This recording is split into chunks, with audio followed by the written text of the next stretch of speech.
The Queen's Jewish Link presents the Jewish Living Podcast, the show that examines the many facets of Orthodox Jewish life. Here's your host, Izzo Zwirin. Unless you have been living under several hefty boulders for the last month, you will know that the subject of abortion is dominating the headlines these days. Regardless of which side of the debate you fall, most people would probably agree that abortion is not something we should aspire to have. And while we're not going to be debating the halachic implications of abortion on this week's episode, we will be discussing what I believe to be the most effective helpline for abortions in existence today. I'm Rabbi Marty Katz. I serve as the Executive Vice President of Just One Life, the project that specifically deals with pregnancy and crisis situations in Israel. Rabbi Katz will be explaining how Just One Life's model is successful, how many lives the organization has been able to help, and whether or not this model is replicable in America.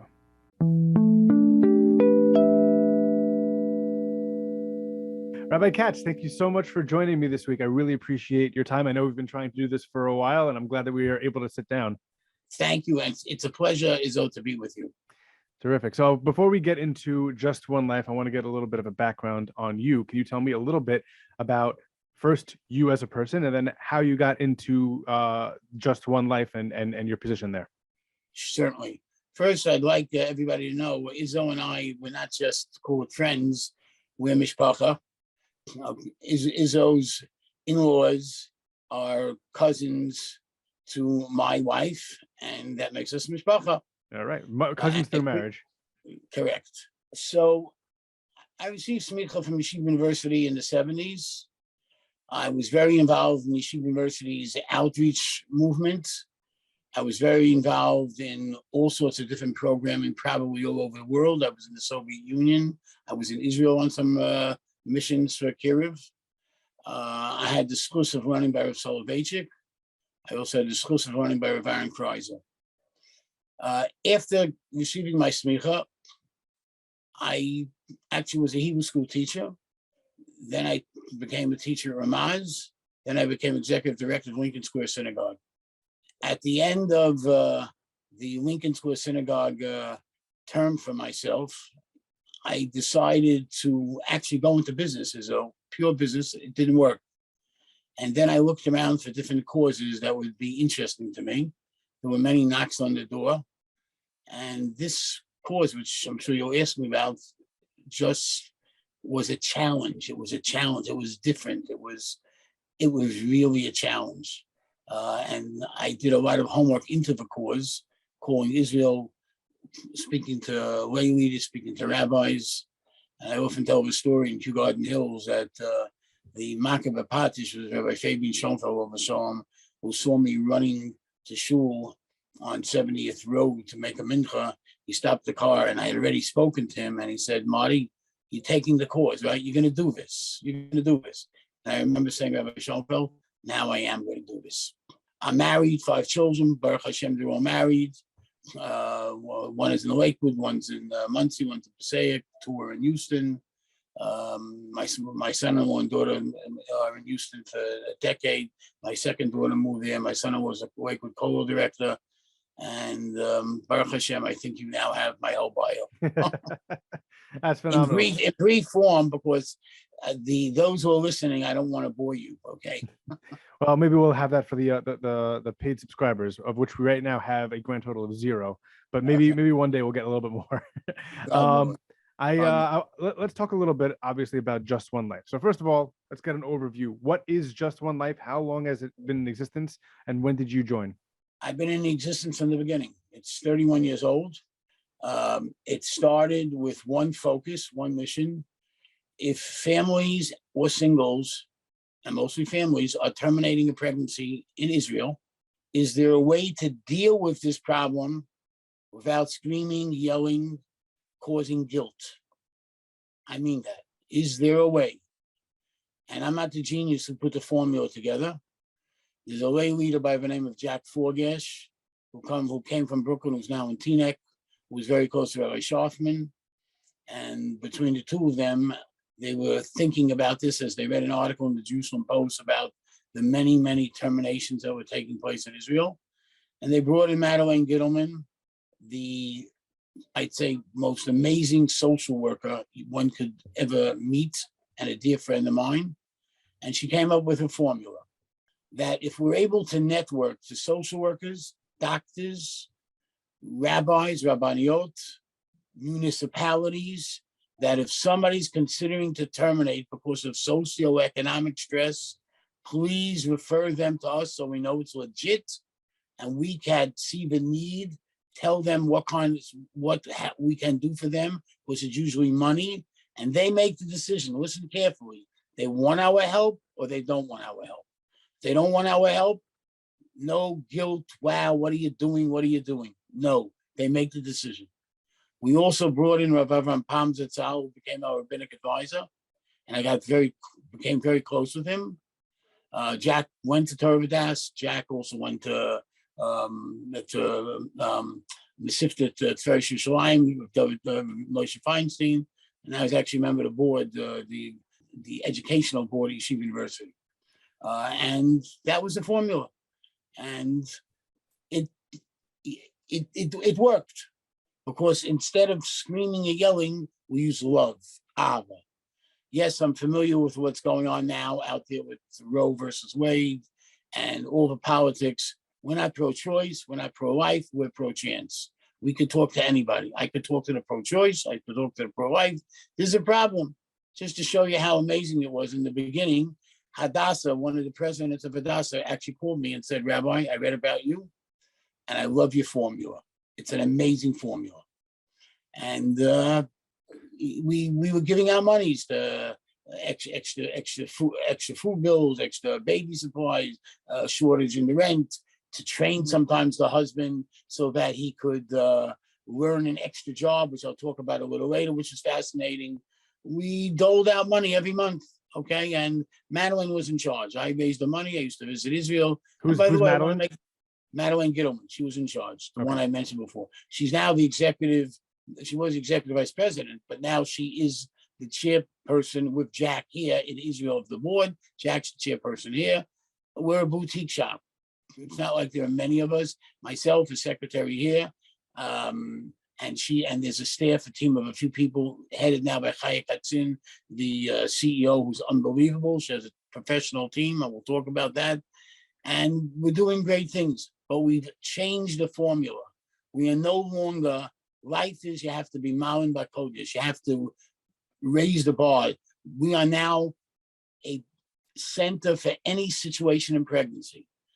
Therapy is needed. So that means if there are high-risk pregnancies, that means if a woman may miscarry, that means if there's any situation on a pregnancy, an ambivalence, she needs help with parenting, anything with her pregnancy, they could come to the office with a referral. Yeah, with a referral. Otherwise, you worry, are they coming in off the street? Okay, we check it out. And I stand before you saying we saved over 19,200 babies. That's phenomenal. 19,000 in 31 years. Baruch Hashem. Amazing. Now let's talk a little bit about what the formula is. I know you touched on it a little bit, but I don't want to give it away any trade secrets. But I'm feeling that that's not what you're worried about here. I want to know let's. I don't know if we're going to go beginning to end, but what are some of the basic concepts behind the formula to what makes Just One Life successful? Okay. And I will give away the trade secrets because, listen, no one project is going to solve any situation. I didn't mention when I spoke about myself, I also do advisory and consulting work. I've done work for NJOP, Rabbi Ephraim Buchel, my best friend in life. I've done work for Vahara Zaysim, which is the Lubinsky brothers dealing with all the, okay. I've done work for Shayoshu, autism centers, and I'm involved in infertility also. So you don't have only one infertility group, you have 3 or 4. I've done things for at-risk situations, school, okay? You have about 100 projects and it's not enough, okay? We just lost a Chaya Wallenstein. He'll be the first to tell you 100, 200, it's not enough to pick up the kids we're losing, but that's on the side. The magic formula, a woman is expecting a baby. She's in a particular city. She doesn't know what to do. She may be a difficult pregnancy. Maybe she's considering, she's ambivalent, terminate. Maybe she has a high-risk pregnancy. Any situation in pregnancy. She checks in with her advisor, her social worker. The advisor by now knows her problem and says, listen, and there's a money problem with all this. The advisor says, listen, I'm writing a referral. I'm going to get it faxed over or emailed over or call Chaya Katzin. I'm going to write down what your problem is. There are 3 or 4 therapists. One is an expert in what's called ABA. One's an expert in psycho and analytical. Don't ask me to define these. One is an expert in drama therapy. She makes the call. And she does a great job making the call, what you need. And after she speaks to you, you'll decide how you want to handle it. And you'll be able to get a certain amount of money over time. Could be $1,000, could be $1,500. Usually we call it $1,800 is the price tag to help a family and a baby. I am not ashamed to say this.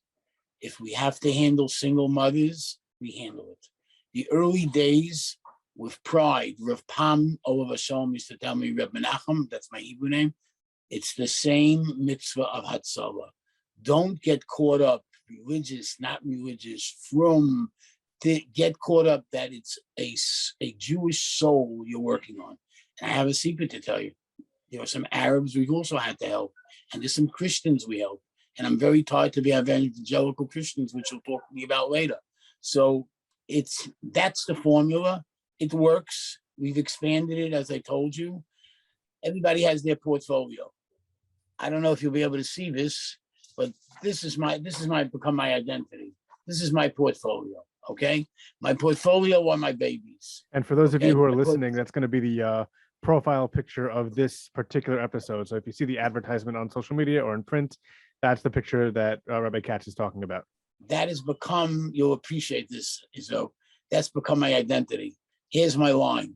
Sylvester Stallone could be in 30 movies. His identity will always be Rocky. Marty Katz, your cousin. I could say I do consulting, advisory. I coach people in the field in a quiet way. I'm not such fan. It's not like coaching Morgan Stanley or Chase Manhattan Bank. Again, it's nonprofit. Whatever I say, it's fine. My identity, babies. That's my identities. Families. Helping put out fires. Helping with the love. I really mean this. It's not just lip service. I think I'm going to give you a couple of our clients, some cases that come to mind that you'll be impressed with, okay? First of all, there's the famous Just One Life quadruplets. Okay, hold on to your seat. Her name is Yael Mizrahi, a Haredi woman who lives in Harnof. 24 years ago, 7 children. She was expecting quadruplets. Doctors in a particular hospital told her to fetal reduce, which sometimes is brought up. I know, whether sometimes it's a halachic basis, whatever, it's brought up. Somehow Kadosh Baruch Hu decided that we would get involved. Somehow Kadosh Baruch Hu decided that Madeleine Gittleman would get involved, that Jack Forgish would get involved, that Rabbi Marty Katz would get involved, that one of our founding doctors in Beersheba, a gadol in the field, Shimon Glick, would get involved. We saw no reason. And when they told her that she had to terminate, she should terminate 2 of them, she said, Be'ivrit, Lamila Sot HaPalah. Who do I do HaPalah to? Aleph, Bet, Gimel, Adalet. Who do I choose? 1, 2, 3, or 4, 2 and 3. I don't know what to choose. I stand before you, Izzo. The quadruplets are 24 years old. Got this, 24 years old. Before COVID, 3 weeks or 2 weeks before, my wife Yafa, who you know, and I went to Israel for 2 reasons. Reason 1, of these 4, 1 was getting married. I went to give them brachot. Why brachot? Because when they were bar mitzvah, again, I went to there because I have a relationship with them. Guess what? Baruch Hashem, a year later, they had a baby. They got married, Nissan. Nissan was COVID. People forgot. Don't forget. I could show you. I'll send you those pictures too. That's when everybody was wearing masks and social distancing. When they were dancing with gartels, they weren't dancing with gartels because they were Hasidim.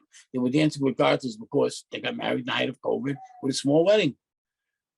A year later, the second one got married, Izzo. Again, and 9-10 months later, Baruch Hashem, another baby. Right before Purim, I went again to Israel and I visited with these quadruplets and the mother and the fathers and the new babies. I had 2 granddaughters with me. They actually came to the Plaza Hotel. It was fabulous.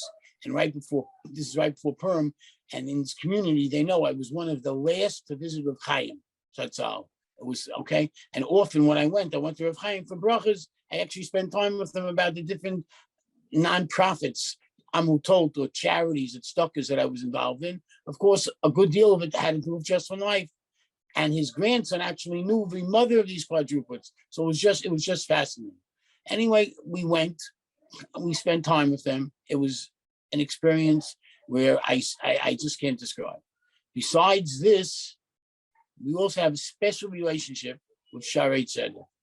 It's not me when I tell you I walk into the OBGYN and the high-risk pregnancy area of Sharei Tzedek. It's not me. It's the holy work where I feel like I'm the Rosh Yeshiva of Panovich. My wife was with me. Granddaughters were with me. Why? Because any high risk or possibility of a dysfunctional or difficult pregnancy, which may cause some problem, we get Sharei Tzedek's cases. Could you imagine? Because we have therapists, we don't charge. With all the socialized medicine in Israel, this to be taken care of, you charge. We're not here to charge. We're here to help. So we have a relationship with Dr. Ori Chen, who is the head of this department, who needs a full shlema. Yehudi Ackerman, his assistant, who's a midwife and a tzadekis.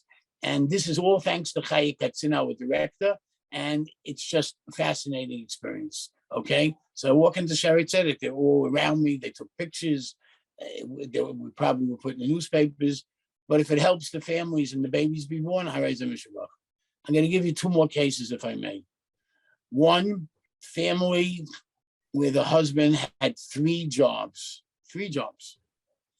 and we spent $300 to train him to learn how to pick up garbage in 3 or 4 parks, the way you train to pick up garbage. Now, you may look at me and say, what? I tell you, he felt great, because instead of a handout, we infused money. He was trained. He had, for 3 or 4 days, he had an extra hour and a half of work in the morning. He got up 4 o'clock. He had dignity because he's making the money, not just a handout. And the results, again, our goal, you ready? We want to empower the women. We don't want them to feel like they're low, depressed. We want to raise the bar. We want them to learn how to be advocates. We want them to learn if they have to go to municipalities and maybe get help besides the money we're able to give, they're able to give it. So that's part of the formula. Dignity, and we empower her to be able to stand on her feet. We empower her that if an advocacy is needed, she's the advocate. She can go to the office. She could sometimes do it for municipality. Am I eligible for the following? Food stamps, food, extra help in the house, babysitting, whatever it is. We try our best to raise the bar and how the woman, the mother, looks at herself. Is there any part of your organization that deals with adoption? Excellent question. I'm asked it all the time, and you're going to be impressed. Not one parent has wanted to give up the baby for adoption. Wow. And if so, the formula is easy. We are not an adoption agency. We would send them through the right channels to where to go. And I want to tell you why. Because the minute I get into adoption and I start looking around with people, all right, we cross signals. There's an ethical issue. We're not doing what we're trying to do, okay? And the pain I have is they say anywhere between 1 out of 9, 1 out of 15 families have difficulty conceiving and having a baby. So I have tremendous pain, tremendous pain. So we're not to keep ourselves, pardon the expression, I hope it's okay, clean and ethical and straight. And yes, I've been offered monies for the organization, for myself. At the end of the day, you got to look at yourself in the mirror. We're focused on what we try to do, how we're growing, what we're doing. Somebody had, and I get this call every 2 weeks, and my heart goes out. Okay, no matter how much I'm involved in, my heart goes out. It's just imagine. So I want to also ask about one of the more difficult areas of this type of work, and that would be a woman who was raped. Is that something that you have dealt with in that sort of situation? That's a little bit of a different scenario than what you're talking about, but I'm curious if that's something that you've had to. If they have, and they certainly have dealing with intimacy issues. Okay, all right. They haven't told me, all right? They haven't told me, and that's okay, all right? But they've seen everything under the sun. So I would imagine it may not be the way we hear of it, rape, but certainly intimacy and issues amongst couples that there are just issues in actions and behaviors. I know for sure they have. So much so that recently, um, one of our presidents way back when was Dr. David Ribner. Dr. David Ribner is a intimacy therapist, and professional, and an old friend. He was in Bar Ilan, he's a social worker, and is a special human being. I made an introduction with the team in Israel to him. He sent one of his people over, and they spent time talking about all these kinds of issues. You know, not wow, they were this happened, just talking about it amongst families, etc. And they told me it was great. That's all I needed to hear. I don't think I need to hear the details. You know, I'm not looking to hear those details. I guess what I was trying to say, want to say, is that there was a case early on where a couple were living together, and she got pregnant, and the parents on both sides felt she should terminate. They wanted the baby. We got involved with pride. I tell you, with pride. We married them. She was expecting under the chuppah. We funded them. We helped with Parnasa getting a job. They look at my yarmulke a lot better than just saying, how could you do this? Because I tell you now, Izzo, if you say to somebody who's thinking of terminating, how can you do this? It's terrible. You're guilting, you're murdering. It's not, it doesn't really work. Okay. It doesn't mean I say this delicately, I'm the big pro-choice. I just avoid the politics. I just want to see how can it get done? And it's not me, it's Madeleine and her people 32 years ago who put together a formula. Rav Pam used to say, the chap of this formula, okay? The chap of how do you do it, okay? And yet again, I told you, we've grown where so many of the cases are not in this arena. I should say, I was the right covered that when Rav Pam was nifta for 16, 17, 20 years, the rabbinic advisory role was to Agon of David Feinstein. And then after his patira, now it's Reuven Feinstein. Okay. I was going to ask you. But okay, but I could tell you that I'm also the eclectic Jew that speaks for them all. So I told you the Fabian Schoenfeld story. There's another story that's very chashuv to me. I was at YU going to see, I have a shaykhus with Rav Hershel Schechter, I have a shaykhus with Morty Willig, and with Binyamin Yudin. I don't remember, I think it was in Rav Schechter's office. The three of them were there. This is 32 years ago. I spoke about the cause, and I said, what should I do? I turned to them, what should I do? And I remember of Morty Willig turning and saying, I don't know, in all the drushes all of us ever gave, if we ever could say we saved somebody. Then Rav Schechter says, yeah, what's the question? You know, so from that it was like, what's the question? It could be a lot of. So that also was a pivot that said to me, I have a chance to a boutique shop. It's a little smaller than some of the fanfare projects, but at the end of the day, you feel comfortable in what you've accomplished as HaKadosh Baruch Hu's agent. That's phenomenal.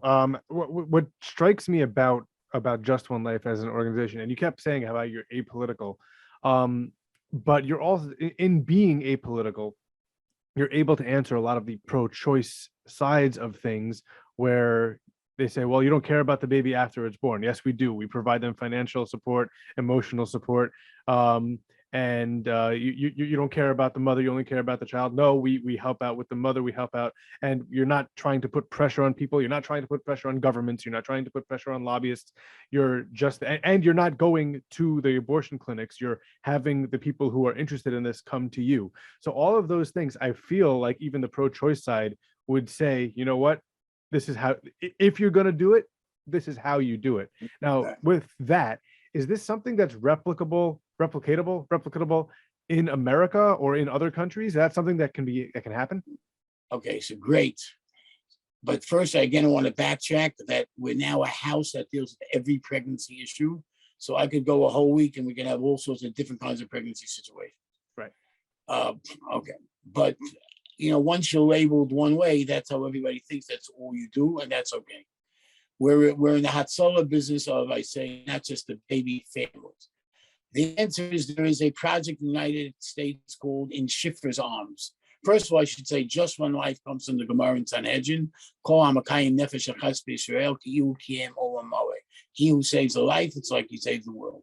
Just one life. There's a project called In Shifra's Arms. I'm in contact with them. They often call upon me for advice. They're very boutique, and they're saving babies. And occasionally we get cases here where I've had to deal with funding, or I have somebody, and you may know her, Ruti Koenig, who's a PA and a nurse, and it's a Dekis who's involved in so much chesed. She's my go-to as a woman.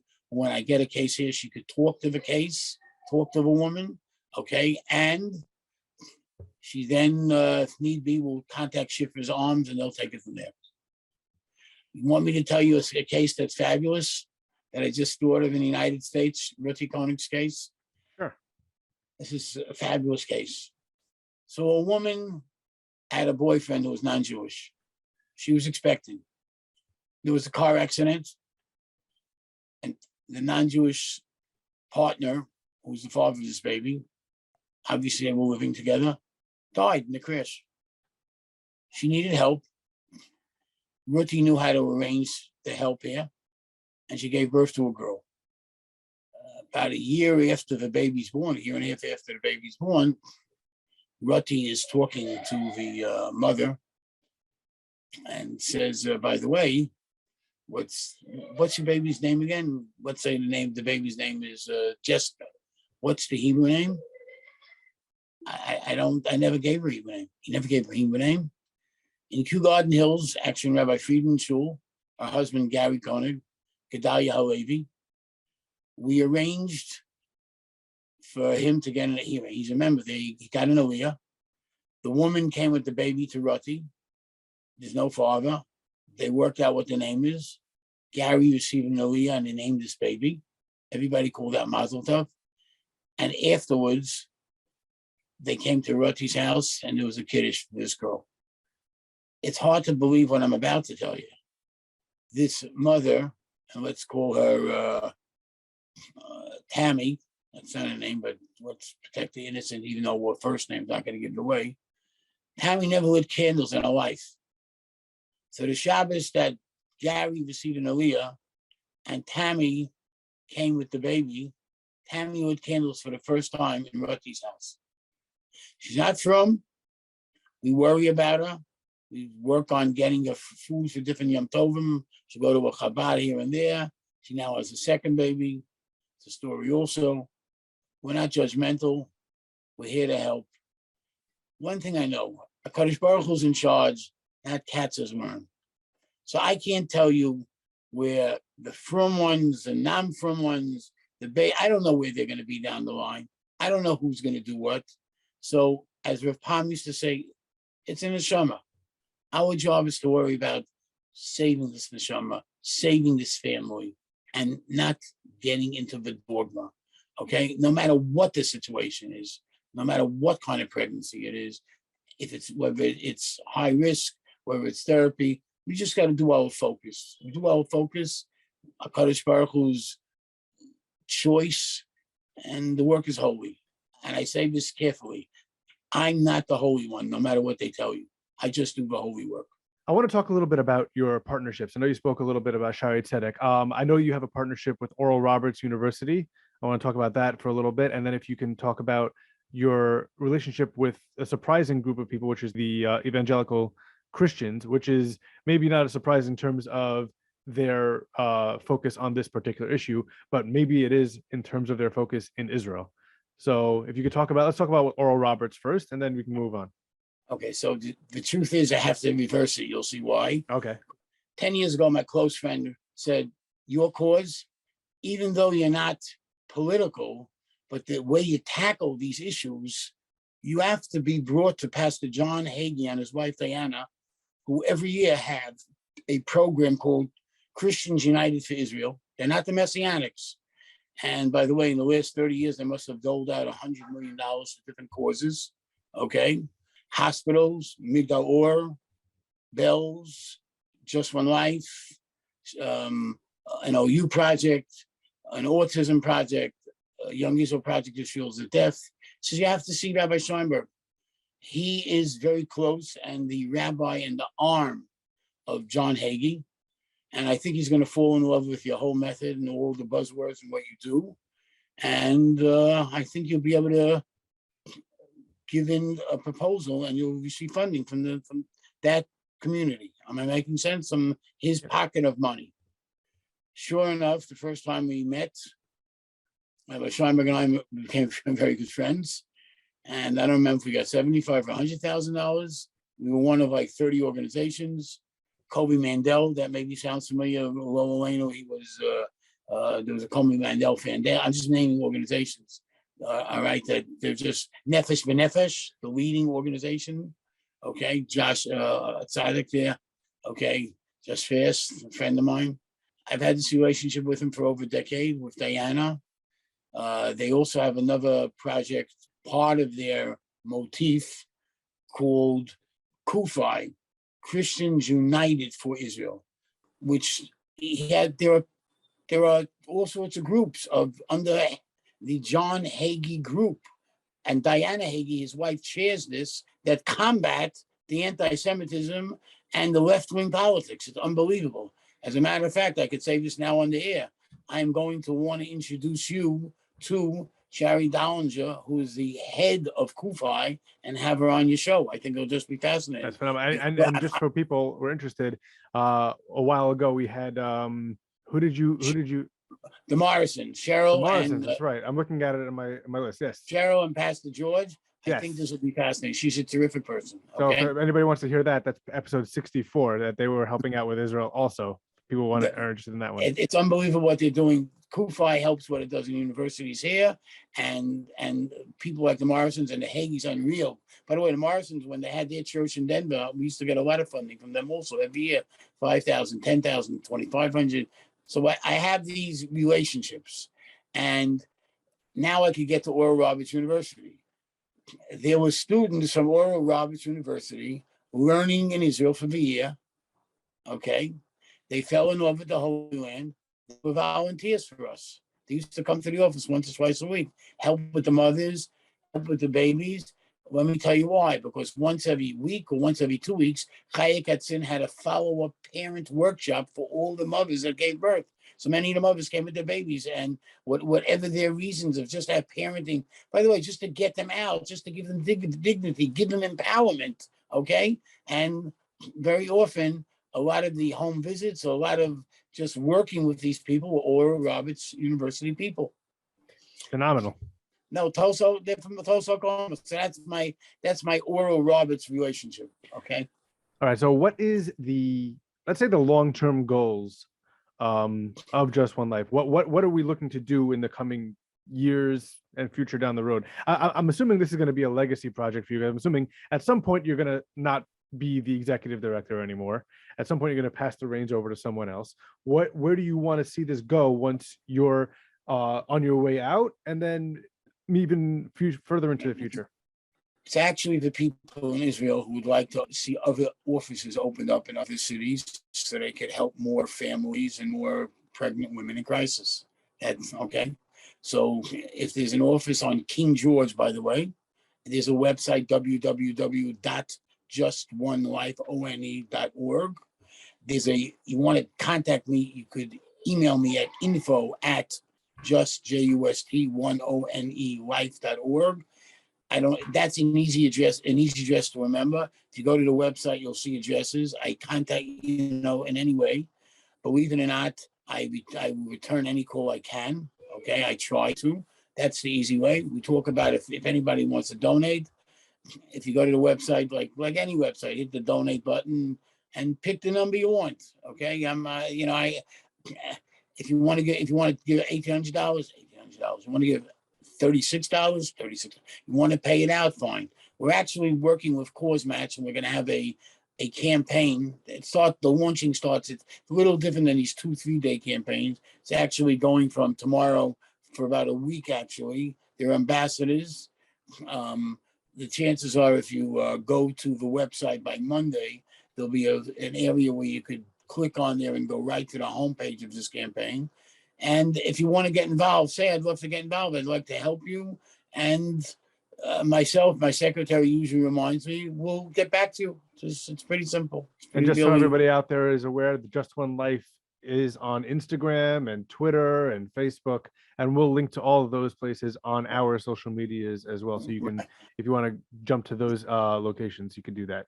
But not because this rabbi, your cousin at my age, is being good health in the early young 70s, is a talented social media person. Because there is somebody who's a little more talented than I am, who's working on this with, in Israel, Atara Block, who's one of the therapists, who's one of the team people, but she's very involved in content and social media and writing stories.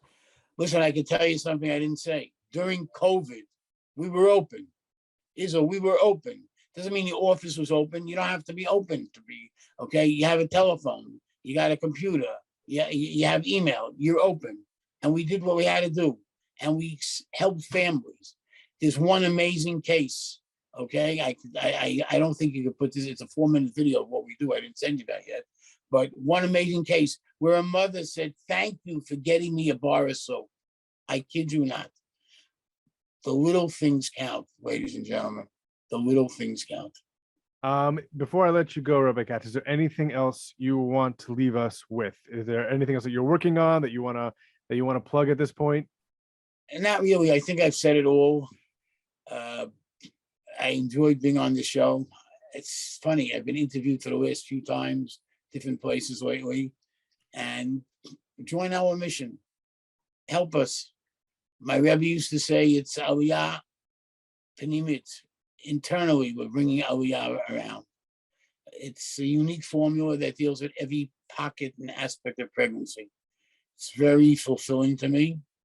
And I look forward to people calling and or emailing and donating and being part of it. And God bless you all. Okay? Listen, we should have a good Kabbalah Torah. We're coming into Shavuos. I usually do end with the simple Dvar Torah is that my Shabbos revolves around Hashkama, then a Rav Obaum, and then going to Kriyas Torah for another for the balance of davening. So today Rav Obaum, and actually Rav Obaum actually brought up the whole notion of Shemitah, which is not the major thrust of what he said, but Shemitah with Har Sinai. Why Shemitah mentioned there Har Sinai? We keep the 7th year, as we all know. The lands are fallow, you don't touch it, and God will reward you. And we're told that it's next to Har Sinai, meaning when the Torah was given, this mitzvah was chosen because every detail of Shemitah was given at Har Sinai to teach you that every mitzvah, its details are given at Har Sinai. But what's so special about Shemitah? Shemitah tells you what I said before and what you would say. Cats and worm are not in charge. It tells you there's a master upstairs that really is making the call. We have to do our hishtadlus, keep doing what we got to do. Should have a good Kabbalah Torah. We need a Torah. We need ahava. We need empowerment. We need all this because we got to band together.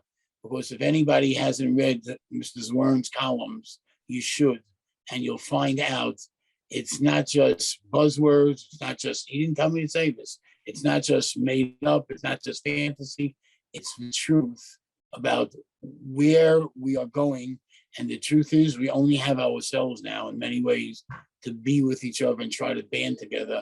And that's really a tough one. Rabbi Katz, I thank you so much for your time. I hear you have some things going on in the background you might want to attend to. Thank you for all your work that you do and so much hatzlacha to you and your organization. Shkayach.